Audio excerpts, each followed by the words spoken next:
Well, it's beginning to look and sound a lot like Christmas. Here we are, mere days before the holiday, come together to sing about Christmas bells and angel choirs, about the newborn Christ child, and the great mystery surrounding his birth. We have invited you to come, let us adore him, and to sing his praises with youthful voices. If you are like many of us, this is a busy season. There are parties to plan, presents to purchase, and plates of goodies to deliver to the neighbors. Perhaps you too have been rehearsing for performances, preparing for holiday visitors, or finding other ways to serve. Personally, I find that my own to-do list keeps stretching longer in spite of my best efforts to get things done.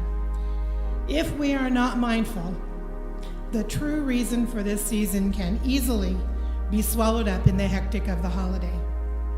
And so we thank you, our families, loved ones, friends, and neighbors, for pausing in your holiday pursuits tonight to share this time with us, to cut through the tinsel and the lights, as lovely as they are, and consider once again the simple babe in the humble manger in Bethlehem.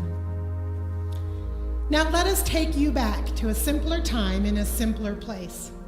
It's Christmas Eve, 1820, in the village church of St. Nicholas in tiny Oberndorf, Austria.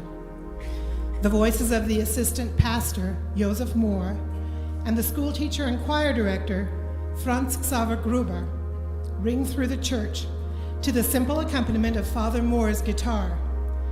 Just days before Christmas, Herr Gruber had composed a simple Tyrolean melody to accompany the poem his friend had written to celebrate the birth of the Christ child.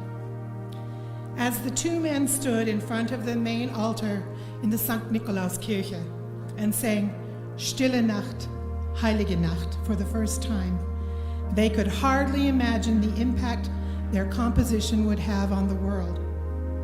A visiting organ repairman later found and kept a copy of the song he found in Oberndorf and shared it with two traveling families of folk singers who incorporated it into their repertoire.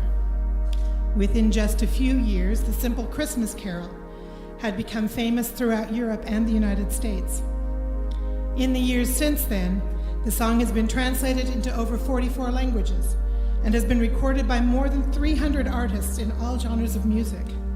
It is so universally well known that during the World War I Christmas truce in 1914, the song was sung simultaneously in French, English, and German by troops on both sides of the front line, because it was one of the only Christmas carols that soldiers from all of the armies knew. Perhaps the miracle of Stille Nacht lies in its powerful message of heavenly peace, a message that crosses all borders and language barriers. Stille Nacht, Heilige Nacht, still night, holy night. Alles schläft, einsam wacht nur das traute, hochheilige Paar. Everything is asleep. Only the trusted, holy couple is awake with their beautiful, curly-headed boy. As our gift to you tonight, we share with you our rendition of Silent Night. We pray that the words written by the humble Austrian curate and the music composed by an otherwise unknown musician will help you find the stillness of that quiet night in your own heart and mind.